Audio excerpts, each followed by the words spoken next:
Hello, my name is Otis, bus operator here at MCTS. We get a lot of questions regarding how we plan our routes. Here's how we make changes. MCTS makes changes to our routes and schedules 4 times a year.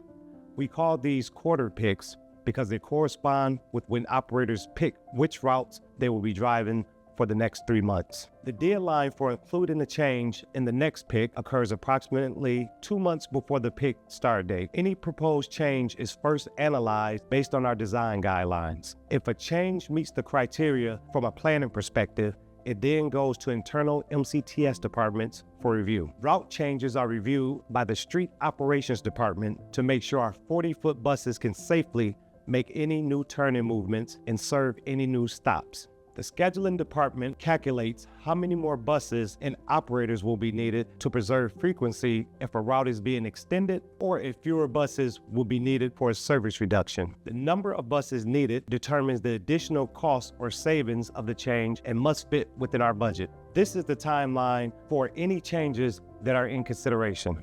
Previous service change. Planners gather feedback from riders and county supervisors, analyze performance from ridership and paid fares, identifies areas for improvement, public engagement, community meetings to gather more information and opinions. Planning then begins to develop service change options. At least 3 months before service change, MCTS gathers internal feedback from drivers, supervisors, and dispatch.